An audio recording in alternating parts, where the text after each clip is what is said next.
My Lips 이 엄청 긴 제목의 한 150년 그년대 사람이 왜 소설가 있어?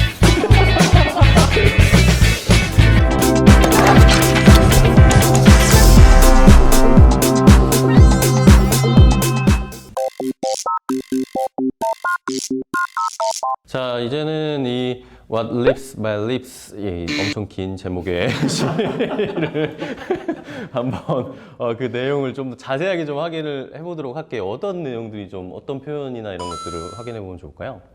일단 이 시는 14행짜리 시입니다. 네. 그때 영미시에서 14행짜리 시는 뭐라고 부르는데 그 명칭이 소넷입니다. 그러니까 소넷이라고 하면 14줄짜리 시이고 보통 처음에 이제 아마 뭐 영문학이나 영어 교육 쪽이나 영어 시를 이제 접했을 때 소넷을 많이 이제 한 번이라도 꼭 들어볼 가능성이 많은데 그 이유는 셰익스피어가 많이 썼거든요. 한 150편 정도의 소넷을 썼었고요. 우리 같은 일반인들은 소네트라고 알고 있죠. 소네트. SONNET. 예. 아, 좋아요. 이런 거 예. 좋아. 근데 좀 재미난 거는 소넷이 영국 시도 아니고 미국 시도 아니에요, 사실. 그 시는 이탈리아 시예요. 이탈리아 민요에서 따온 겁니다. 거기서 14행짜리 시였는데 이제 단테나 뭐 페트라르카라는 사람의 이제 보통 시였었는데 그게 영국으로 넘어오면서 이제 영국 사람들이 조금 이제 변형했죠, 사실. 14행은 똑같긴 한데 라임 맞추는 방식이 조금 달라요. 그 밀레이 이분이 지금 1892년에 태어났으니까 지금으로부터 한 100년 정도의 전에 있는 사람인데 소넷 쓴 사람들은 적어도 300년, 400년 이상 된 사람들이거든요. 셰익스피어만 해도 1600년대, 1500년대 후반의 사람이니까 그 년대 사람이 왜 소넷을 썼을까가 이 사람은 중요하더라고요, 보니까. 이유인즉슨 그러니까 이 밀레이라는 여성 작가가 보기에 소넷은 이때까지 옛날에 있는 소넷은 다 남성 위주로 사랑의 구애를 했다가 그리고 여자는 항상 수동적인 존재로 있어야 되고 항상 처녀여야 되고 그게 굉장히 이제 불만이었던 거예요. 여자들의 삶 자체들을 마인드, 생각 뭐 이런 감정들을 제대로 표현해낼 수가 없을까라는 생각을 하다 오히려 소넷이라는 정통적인 그런 어떤 그 형식을 갖고는 있지만 내용은 여성의 마인드를 써보자라는 식으로 해서 이분은 현대 작가인데 소넷을 쓴 사람 중에 하나이죠. 지금으로 치자면 82년생 김지영 내용을 오원 유시로 쓴 우리나라로 치면 그런 내용이네요. 그렇죠. 뭔가 자기가 표출하고 싶은 걸 형식으로도 그렇게 인용을 하면서 쓴 거네요. 어떻게 보면 되게 요즘 시대로 따지면 생태 같은 이효리 같은 느낌도 약간 나고 그런 것 같네요. 소넷을 사실 장르를 좀 구체적으로 많이 설명하면 내용이 많아요, 사실은. 그러니까 좀 구분할 수 있는 방법은 이탈리아 소넷은 1, 2, 2, 1 그러니까 4개씩 끊어진다고 보시면 되는데 첫 행과 4행, 두 번째 행과 세 번째 행을 라임을 맞춰요. 원래 이탈리아 소넷은. 근데 이게 영국으로 넘어가면서 1, 2, 1, 2 그러니까 뭐 짝콜, 짝콜 이런 것처럼 셰익스피어 소넷은 그렇게 라임 순서를 조금 바꾸는 경향이 있고요. 근데 이분은 지금 밀레이 같은 경우는 미국 시인이지만 보통 미국 시인이면 이제 영국 시를 많이 따라갈 것 같아서 셰익스피어 소넷 또는 이제 영국 소넷을 따라할 거라고 형식을 갖출 거라고 생각했는데 라임 맞춘 거는 또 이탈리아 소넷으로 지금 맞췄어요. 그 첫 4행의 마지막 단어만 보시면 Y, 레인, 레인, 사이 이렇게 돼 있거든요. 1, 4행이랑 2, 3행이 맞잖아요. 그죠? 1, 2, 2, 1이네요. 그렇죠. 요거는 이탈리아 형식의 소넷이에요. 정리하면 이탈리아 소넷, 페트라르카 소넷. 이게 원래 있었던 소넷이고 그게 영국으로 넘어와서 영국 소넷, 셰익스피어 소넷. 네, 이렇게 구분이 되는 건데 이분은 더 먼저 거를 형식을 맞췄다는 거죠. 후반부는 또 약간 비틀어요. 라임이 좀 달라요. 자신만의 구문을 만들려고 하는 노력들도 보이고 형식은 갖추고 있지만 목소리를 어떻게 내보려고 이제 애쓰는 모습이 조금 보이는 것 같습니다. 전반적인 격을 맞추고 있는 상황에서 자신만의 색깔을 드러내려고 노력을 하신 분이구나. 오히려 더 극단적인 약간 효과를 주려고 더 옛날 형식으로는 쓰는데 내용은 현대에 맞지 않는 사람들이 생각하지 못하는 내용을 써서 더 극대화 시키려고 하는 그런 의도가 보이네요. 멋진 언니입니다. 그러니까 신여성이네. 좋네. 그러면 자세한 구문 한번 의미 한번 짚어주시죠. 이제 중요한 부분만 영어로 읽고 나머지 부분들은 약간 설명식으로 진행하도록 하겠습니다. 두행 보면 what부터 rain까지는요. 어느 입술이 그러니까 내 입술이 my lips가 이제 주어니까 내 입술이 어느 입술을 키스했는지 그러니까 what, where, why 다 의문사로 해석해서요. 어디에 했는지 왜 했는지도 I have forgotten 난 잊어버렸네. 그러니까 옛날의 사랑을 다 잊어버렸다는 느낌인 것 같고요. What arms have rain 그러니까 내 머리 밑에 어떤 팔이 놓여 있었는지 till morning 아침까지. 그러니까 연애하면서 이제 밤을 지새고 나서 팔베개를 해줬던 것 같아요. 어느 팔이 어느 남자의 팔이 있었는지 기억도 안 난대요.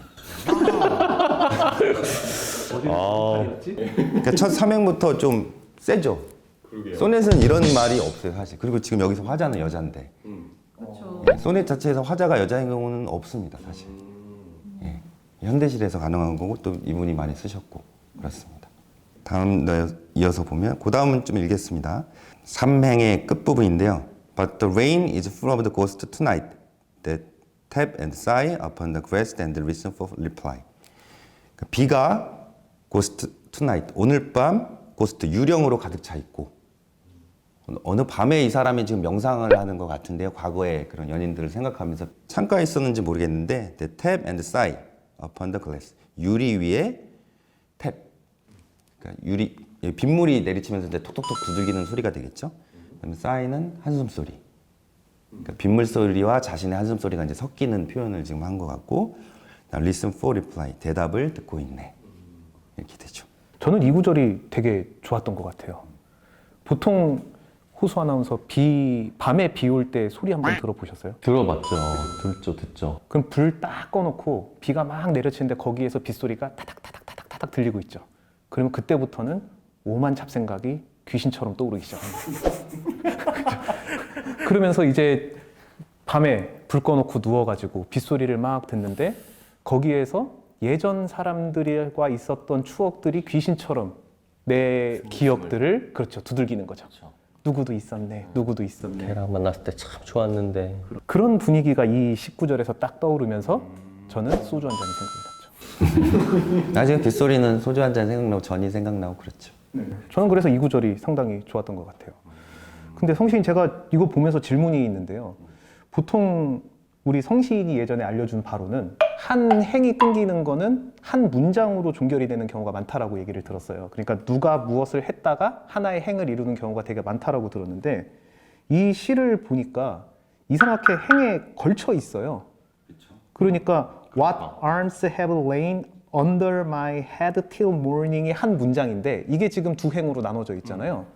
이렇게 써도 되는 겁니까? 보통 한 줄에 어떤 의미 단위가 있어가지고 이게 뭐 문장이 됐던 아니면 구가 됐던 이렇게 뚝뚝 끊어지는 게 보통 맞긴 한데 이렇게 연결되는 이유는 우선은 지금 2행과 3행의 rain, 라임을 맞추기 위해서도 있고요. 또 하나는 이제 이렇게 주어를 뚝 던져놓고 그 다음 행 연결되면 rain이 비라는 이미지가 딱 눈에 도드라지고 그 다음 행 보면 탭 앤 싸이가 있잖아요. 두드러짐과 이렇게 두드림과 한숨, 비 이런 이미지들을 딱 이렇게 한 곳에 몰아보고 싶은 느낌이 있는 거예요. 오히려 그러니까 이미지를 좀 더 배치를 보통 우리도 뭐 사진 찍을 때 보면은 물건을 여기다 놓기도 하고 여기다 놓기도 하고 그렇잖아요. 그러니까 이 단어를 여기다 이렇게 딱 놨다라고 생각하시면 되죠. 문장을 조금 좀 부서뜨리더라도 꼭 주어 동사 이렇게 출발할 필요는 없다라는 걸 좀 보여주고 싶은 거죠. 그렇군요. 그런 기법들이 따로 시에서 있나요? 그럼요. 그게 이제 인젠먼트라고 굳이 표현하면 이게 우리말로 참 번역하기가 어려워요. 행간 걸침, 행 사이에 있는 걸침이다.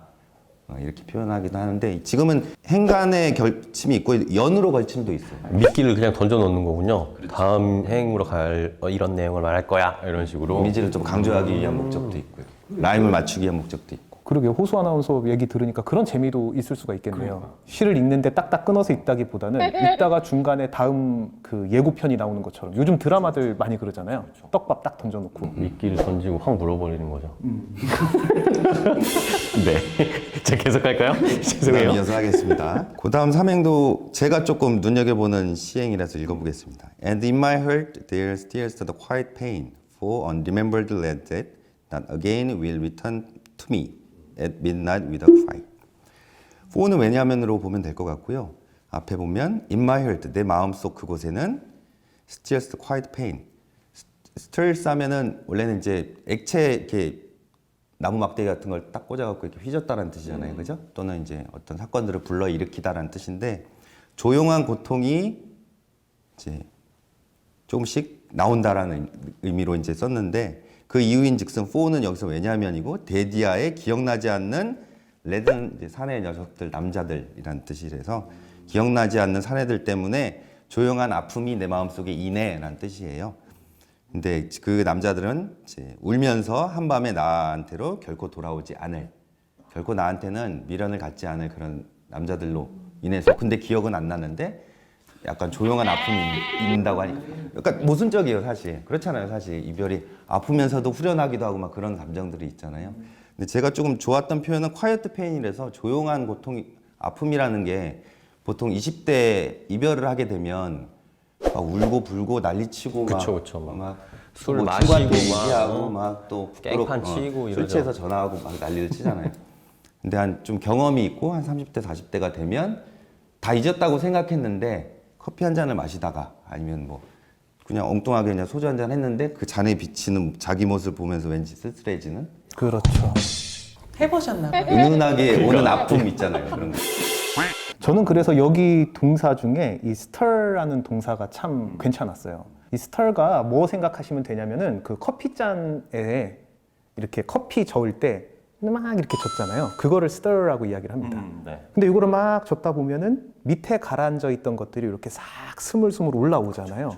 그러니까 지내다 보니까 뭔가가 스물스물 이렇게 싹 올라오는 이런 느낌을 이 stir라는 동사가 딱 잡아준 것 같아요. 근데 조용한 페인이래요. 그러니까 조용한 고통들. 그러니까 살다 보면서 나도 모르게 지나갔던 것들이 이렇게 빗소리 딱 듣고 뭔가 꾸물꾸물한 기분에 이렇게 스타일되면서 쫙 올라오는 이런 뉘앙스가 좀 살아나는 것 같아서 되게 괜찮다라는 생각이 좀 그렇네요. 들었어요. 뭐 가슴이 저며온다, 아려온다 뭐 이런 느낌을 영어로 표현한 게 아닐까 하는 생각이 듭니다. 그걸 약간 시각화한 걸 수도 있다는 생각이 들어요. 마음 속에서 이런 게 떠오르고 아픈 감정이 이렇게 그 말씀하신 것처럼 이렇게 물이 섞이거나 뭔가 이렇게 섞이면서 올라오는 마음 속에서도 그렇게 보이지 않을까요? 그죠? 그리고 여기에 보시게 되면은 lad라는 표현이 나와 있어요. L-A-D, lad라고 하는데요. 라드죠, 라드. 레드요? 네, 죄송합니다. 그래서 unremembered lad라고 되어져 있는데요. 이 lad가 남자라는 뜻이에요. 근데 제가 요 의미가 여기서 또 처음 봤어요, 이 단어를. 그래서 또 찾아봤거든요. 그래서 구글 검색에서 이미지 검색을 딱 해보게 되면은 좋아하셔. 전 항상 구글 사랑합니다. 구글남. 그래서 이미지 검색을 딱 해보게 되면은 어떤 이미지가 딱 잡히냐면 남자애인데 좀 젊은 남자애인데 객기 어린 멋을 부린 친구들 이미지가 좀 정면으로 딱 나와요. 그래서 그 사전적 의미를 딱 찾아보게 되면은 남자 아이들인데 좀 무모한 짓을 많이 하고 이성에게 잘 보이기 위해서 뭔가 뽐내기 위해서 이런저런 행동을 하는 이런 남자들을 일컬어서 레드라고 이야기를 하더라고요. 그래서 보통 생각해 보시게 되면 보이도 남자잖아요. 그렇죠. 그리고 보이가 성장하면 맨이 되죠. 그 사이에 있는 게 레드 정도가 아닐까라는 생각이 들었어요. 비슷해요. 소설 속에서 자주 나오는 표현인데 여자는 레스라 그러거든요. LASS. 그러니까 10대에서 20대 정도의 그 젊은 청년 나이대의 그런 젊은 친구들을 레드나 레스라고 이제 표현하는 것 같아요. 아, 이런 게 따로 있었구나. 저도 처음 봤어요. 영어에서 이런 중간 표현이 있다는 게. 그 다음은 이제 좀 은유적인 표현이라 이제 자신을 지금 로운리 추리에 조금 의인화한 것 같아요. 의인화라는 단어도 조금 아셨으면 좋을 것 같은데 person이 사람이잖아요. person을 동사화시키면 personify예요. 그죠? IFY로 바꾸면 됩니다. personification 하면은 의인화라는 뜻이에요. 그러니까 지금 외로운 나무로 지금 화자가 좀 의인화된 느낌으로 이제 표현을 한 것 같고요. 외로운 나무가 있고, 근데 그 나무는 이제 어떤 새들이 왔는지, 차례로 왔는지 알지 못하고, 단지 예전보다는 지금이 조용하구나라고만 알고만 있대요. 이제 나무에 빗대어서 자신을 투영해서 이제 설명을 한 것 같고, 그냥 과거에 잠깐 여름날에 그런 아주 화려한 조금 사랑을 조금 알 뿐이고, 이제 더 이상 나에게는 그런 여름날에 즐거웠던 연애나 노래가 있지 않다라고 이제 결론을 맺고 있는 문장입니다. 여기에 또 단어들 중에 제가 유익 있게 봤던 단어가 뭐가 있냐면 바우라는 단어가 있습니다. 그래서 바우라고 하게 되는 것도 가지라는 뜻이더라고요. 그래서 이걸 또 찾아봤어요. 그래서 찾아봤는데 구글에서? 구글에서 네. 이미지 검색어로 하니까 아주 정리가 된 사진이 딱 나옵니다. 그런데 보통 나무 줄기를 뭐라고 얘기하냐면 트렁크라고 얘기를 해요. 그리고 이 트렁크에서 가지가 이렇게 비껴져 나가잖아요. 그런 가지들을 브랜치라고 얘기를 하고요.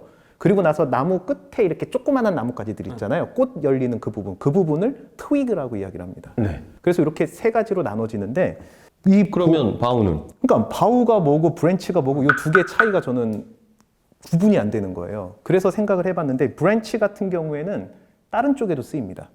회사에서 브랜치라고 하게 되면은 지점을 의미하잖아요. 그래서 무언가가 확장되어 나간다라고 하게 되는 동사로 쓰이는 거고요. 그래서 나무에서 무언가가 뻗어져 나간다, 무언가가 확장이 된다라고 했을 때 브랜치라고 해서 그거 가지라는 의미도 쓰고, 그런데 이 바우라는 단어는 나무에만 쓰여요. 동사 형태나 이런 게 잘 없습니다. 그래서 바우가 좀 더 나무에 특화된 단어인 거고, 브랜치 같은 경우에는 나무에도 쓰이나 이제 동사 형태로도 좀 더 광범위하게 쓰이는 널리 단어다. 쓰이는 단어고. 네, 이렇게 생각을 해주시면 될 것 같아요. 그래서 전체적으로 우리 성시인께서 요 소네트 한번 쭉 살펴봐 주셨는데 내용이 흐름이 그러네요. 그러네요. 이게 좀 슬프네. 다 듣고 나니까 뭔가 젊었을 때는 막 이 사람 저 사람 막 많이 만났는데 이제 뒤돌아보니까 약간 뭐 자랑하는 것 같기도 하지만 한편으로는 약간 뭔가 허무한 느낌? 내가 뭘 했나? 라고 되돌아보는 그런 느낌이에요. 기억도 안 난다고 해서 이제 쿨한 느낌이 있긴 하지만 그러니까. 콰이어트 페인 때문에 잠깐 눈시를 붉혔다가 그래도 뭐 난 알아서 잘 살 거야 뭐 이렇게 계속 이렇게 힘내서 말을 하고 있는 그 시인의 이미지가 좀 보이는 것 같습니다. 네, 자 이렇게 오늘 시에 대해서 전체적으로 한번 쭉 그림도 그려봤고 훑어봤고 어떤 표현을 썼는지도 함께 확인을 해봤습니다. 다음에는 이제 더 우리가 실생활에 쓸 수 있는 문장들을 뽑아서 활용을 해볼게요. 좀만 기다려주세요. 붓대여의 충전 시간 0시 10분 구독과 좋아요 부탁드려요.